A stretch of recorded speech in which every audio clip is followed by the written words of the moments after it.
العظیم زما عزیزانو مشرانو کشرانو کورونو کی باپرده تشریف فرما زما خویندو موریانو چاته چې زما आवाज رسی یو تاسو په دې علاقې کې دا یو عجیبه ماحول او یو عجیبه کیفیت مخه تراوي چونکه زمونږ وخت خودل ته دلته دونه زیات شوی نه دي کوهات کې سکلونه کې ما مولوی صاحب نه تاسو کو ما ورته مولوی صاحب دا شادي حال دې کوسدي مولوی صاحب راتوي کامران مولوی صاحب دا شادي حال نه دي دا کور دی نو عزیزانو درې کسان به الله رب العزت دا عرش د سوري د لاندې قیامت پر ورځ ولاړی په کوم ورځ کې سوري نه او د نفس نفسي عالم په هغه وخت کې به داسې درې کسان چې هغه به د الله د عرش سوري د لاندې ولاړی هغه کې یو هغه کس چې الله ولا جانور کو جانې د الله په لار کې لوټاو کو او دویم هغه کس چې الله ولا مال ورکو او مال د الله په لار کې لوټاو کو نو یقینا دا ضمیر فیصله کوي چې کوم خلق له الله مالونه ورکړي دي او د دې مال نه باوجود په ودونو کې ابي الله او الله رسول نه خپکای او د الله او د الله د رسول خیال ساتي نو دا زموږ ایمان او یقین دی چې الله به د ابي مال به غلط نه استعمالي او څنګه چې دې ټیم کې د دې دا خوشحالي دیدا ضمیر نه برداشت کوي چې په دې خوشحالۍ کې موږ الله خپکو نو دا زموږ یو ایمان او یقین دی چې نور مقاماتو کې هم داسې الله کم نعمت کم مال دی ورکړي دي دا په خوځ یونو کې استعماليږي او د چا مال د چا جان چې په خزه کې استعماليږي الله به الله د قیامت پر خزه ورکړي د خپل د هر سوري به هغه نصیب کوي زما عزیزانو مونږ په دې ودونو کې په دې خوشحالو کې الله خوشاله کو سونا داسې کې مونږ حالات واقعات حادثات او قتل خلق خوشحالي جوړي د خوشاله نه ورته غم جوړ شي دا زمونږ د ثوابه مردان زمونږ د علاقې خبره ده سلب وخت مخ کې سروزي کېږي تاسو هم کتلي اوریدلي چې کمی کرسه په واده کې د خوشاله ده او کم انتظامات چې شوي دي چې په دې به خلک راځي مېلمانه به راځي کېږي مبارکي به ویل کېږي شیرینې به تقسیمېږي په هغه کرسو باندې خلک ناست دي د غم دعا کوي دا څونه مناظر دنیا لیدلي دي د هغې وجه مین وجه هم دای چې مونږ د الله خوشحالي راکړي حضرت مولانا حکیم محمد اختر رحمت اللہ علیہ بفرمائل بھی جس اللہ نے دی ہم کو خوشی اسی خوشی میں اسی اللہ کو ناراض کر دیا بھی کم اللہ چنونگ خوشحالی را کرتا ابھی خوشحالے کے مونگا آغا اللہ کا پکو زمان عزیزانو دا سے دیر واقعات حادثات تھی لہذا پخپل خوشحالوں کی دین ل ترجیح ورکے قرآن مجید کے اللہ رب العزت فرمائی ہن لباس لکم وانتم لباس لہن فرمائی تو د بیبی د پارا بیبی استاد پارا خاوند د خز د پارا خز د خاوند د پارا دیتا اللہ لباس ویلی دی لباس او لباس څه ویل کیږي لباس په دې بدن باندې اغوستو کپړو ته لباس ویل کیږي په کم سر بند خپل عزت محفوظ کی دې ته لباس ویل کیږي په کم سره انسان پرده حاصله کی هغې ته لباس ویل کېږي. نو زما ځوانانو ورونو او زما مشرانو او زما کشرانو اوریدونکي کور کې ناس با پرده تشریف فرما کو زما आवाज رسی هغې زنانو ته نو زه هغې ته ویم مونږ ځان دپاره لباس خوښو، مونږ د هغې رنګ ګورو، د هغې لباس په کم مل کې چې جوړ شوی دی هغې مل ته م ګورو چې دا فلان مل کې جوړ دی فلان مل کې جوړ دی. داسې بیا مونږ دا لباس هر حوالې سره چک کوو. مونږ داسې الله رب العزت دې رشتې ته لباس ویلی دي، دې تعلق ته لباس ویلی دي. د ښځې خاوند آپس کې چې کومه رشته ده دې ته لباس ویلی دي چې دا د خاوند دپاره خاوند د دې دپاره دا لباس ته. لہذا زما مشرانو کشرانو څنګه مونږ لباس خوښو او لباس کې خو بد ګورو، داسې مونږ چې کله الله زمونږ په کور باندې خوشحالي راولي نو بیا په هغې خوشحالۍ ټیم کې سترګې نه دي پټول پکار، په هغې ټیم کې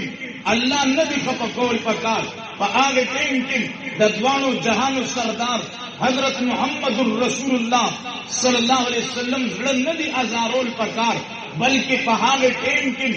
دین له ترجیح ورکول پکار دي. او کم ځای کې چې مونږ ته قرآن او حدیث د دې تعلقاتو د جوړولو حکم راکوي هلته مونږ له خپل تعلقات جوړول پکار دي. زما عزیزانو په کراچۍ کې داسې د واده یو پروګرام ډېر کلونو مخکې خبره ده، کم از کم یو 15 کاله دی کېږي. د ملک پاکستان یو عظیمه هستی، یو عظیم بزرگ انسان حضرت مولانا یوسف افشانی سے دامت برکاتہم العالیہ جامع قارون کیا کراچی دا اغی استاذ تیر شوی دے پا اغی بیان کے زوم ناستم پا اغی پروگرام کی حضرت مولانا یوسف افشانی سے دامت برکاتہم العالیہ یو واقعہ ورولا دا واقعہ پا نور و الفاظ و سرم نور و اکابر و بیان کرے دا خزیدر تا دا اغد خلی بیانو او بیان کریم دا واده پا موقع بانده دا حضرت مولانا یوسف افشانی سے دامت برکاتہم العالیہ او فرمائل وی مبارک عبداللہ ابن مبارک چی آجی گی تاسو بنوم دیر کسرت سروری دلی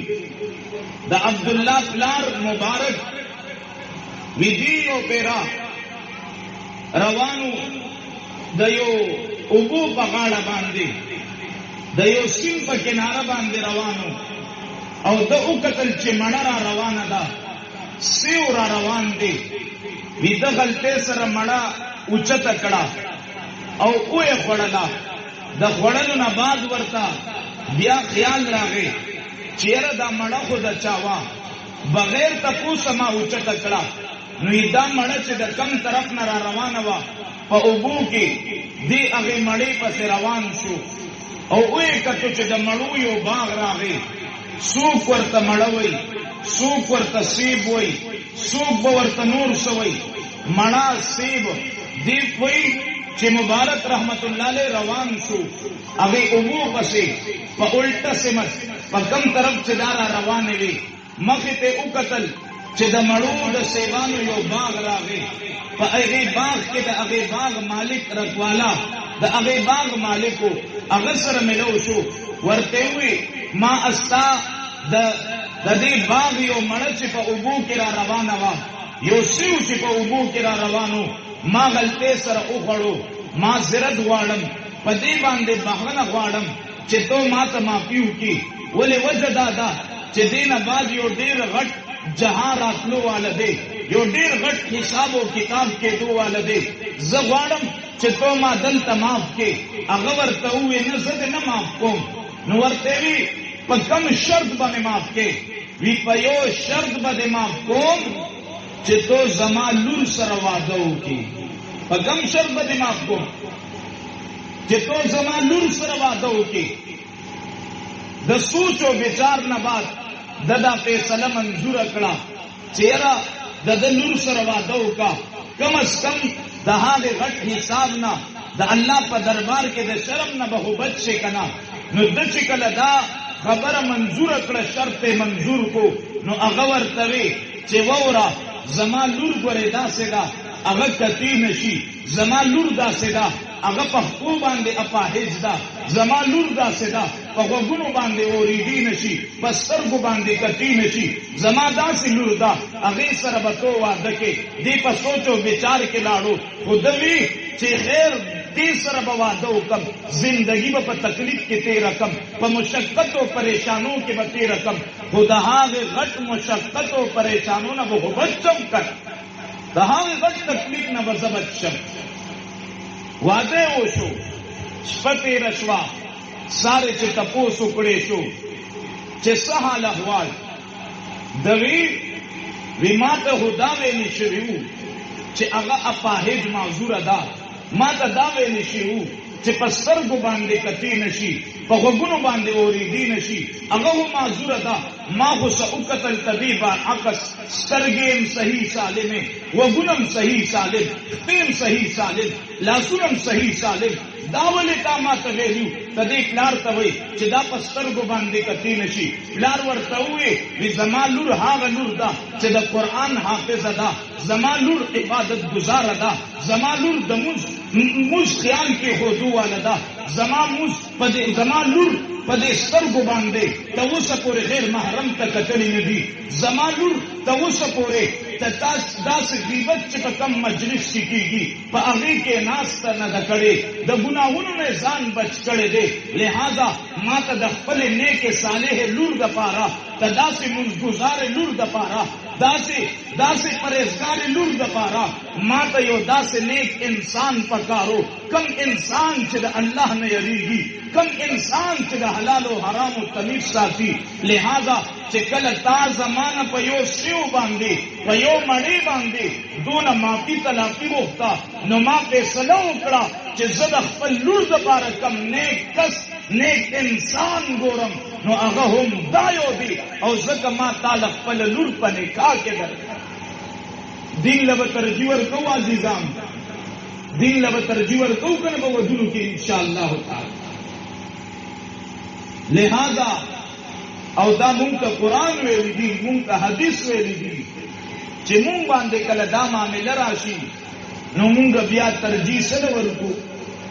دین له ورکو. مشران ناست دي، دې مشرانو په مخ کې خبرې کول مناسب نه لري، خو حکم د مشرانو دی، ځکه دا یو څو خبرې درته مخ کې کوم او په دې بیا خبره ختمو. لہذا زما عزیزانو په واده کې اذیت ورکول، ایذای مسلم